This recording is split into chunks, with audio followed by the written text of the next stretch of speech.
The next question we have here is from Chetos or Cheetos or Chetas. No idea how to say that name. Cheetos? But with like an SH. Cheetos. Oh, okay. Cheetos. Okay. Maybe. But their question is how to get over that pretty good plateau. Mhm. I'm going to read out their question, and we'll see if we can answer this. I only came across Refold fairly recently, but for the past 4 years, I've been learning English on my own, and I was doing most of your best practices without actually realizing it. My level now is pretty decent, but I still have some bad habits I built up during school before starting immersing in the language and learning it properly. My listening is probably the best among my language skills. Reading and writing are not a close second, and are a close second maybe. And my speaking is way better than when I first started, but it's not there yet.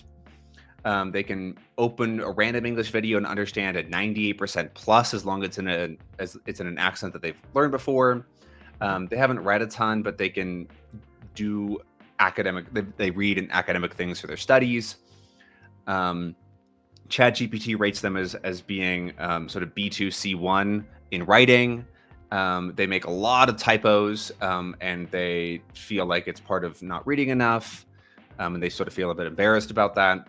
And they have about 25 hours of speaking with language partners specifically. So the question here is, how can I improve all of my abilities? Because it's not really happening on its own. Yeah. Basically, the more advanced you get, the harder it is to get more advanced.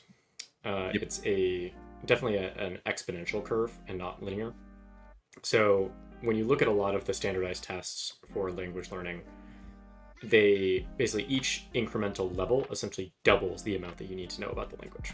So I'm blanking on exactly what the numbers are, or the estimated numbers for the CEFR, but it's something like the C1 requires 6,000, but then the C2 requires 12,000 or something like that. Whereas the B1 only requires 3,000. So it doubles every time. Hours of time to get there. Hours of... No, I was talking about the number of words you need to know. Oh, words you need to know. Okay, got it. Yeah. So, you're at a point now where it seems like, having that pretty good level of listening ability means that you could very well just go straight into just getting very comfortable speaking. You won't sound exactly right, but that's kind of okay unless you really, really want to sound more perfect. Like there's plenty of illiterate native speakers who do not know grammar rules and speak incorrectly according to the experts or according to academics, right? So it depends on whether you want to go down the pathway of I want to get very, very comfortable expressing myself and speaking, or I want to become more correct in my output. Given the complaint about making lots of typos and mistakes like that, it sounds like correctness is kind of the direction you want to take it. So I'm blanking on it. We just sent out an email about this, but I had like 4 different areas in which you can improve. Comfort, accuracy, automaticity, capability, and automaticity. Yeah. Comfort, accuracy, automaticity, and capability. Yeah. So the comfort level that just requires practice. You just go talk to people for lots of time. It tends to get more comfortable around 50 hours, and then like you're very well off at around 200 hours. But just because you're comfortable does not mean that you're actually speaking correctly. You might be saying the wrong things all the time, but as long as it gets the point across, most people won't correct you anyway. What about you think about it then? You'll just sound foreign. That doesn't matter to most people, honestly. But if it's like you want to, apply for a job or need to pass a test for a specific reason, then the correctness is actually very important. Mm-hmm. You need to be able to do things correctly, and then you have to really dive into the grammar rules, the spelling, practice spelling, getting that immediate feedback, doing a lot of reading. Like the C2 test really requires a lot of reading because it moves outside of correctness into nuance, which is like a whole other level of things. C1 is mostly about correctness. So what you'll need to do is identify what you actually care about and then target that. And of those 4 things, you may care about 1 or 2 of them a lot more than the other 2, and that's fine. But by focusing your energy on the thing that you care about, you'll be able to like break through the plateau in that area, and then you can move on to the next one.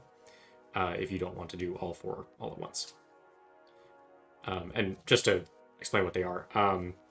So it's comfort, which is basically how comfortable do you feel in the language? Can you like stand up and start speaking relatively quickly or writing relatively quickly without thinking too hard about it? Accuracy is can you express the ideas in the way that you actually want to, that actually like match to what you want to say, or do you have to like talk around them?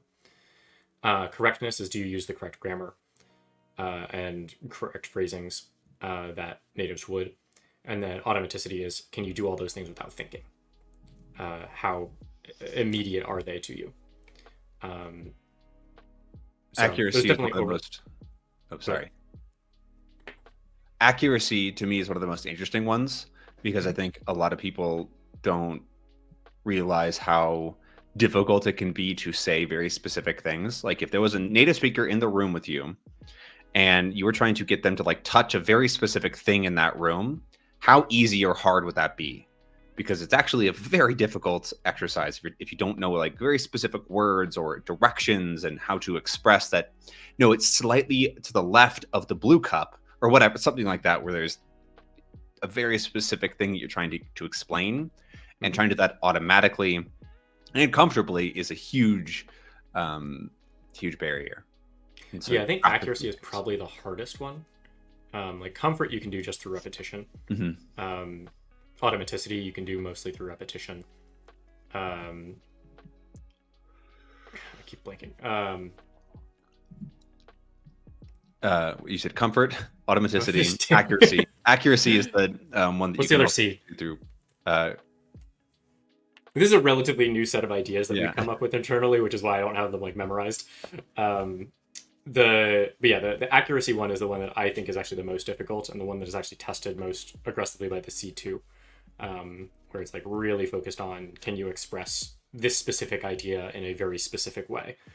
Capability. Capability, sure. How many things can you talk about? Yeah, exactly. How wide is your ability? Yeah.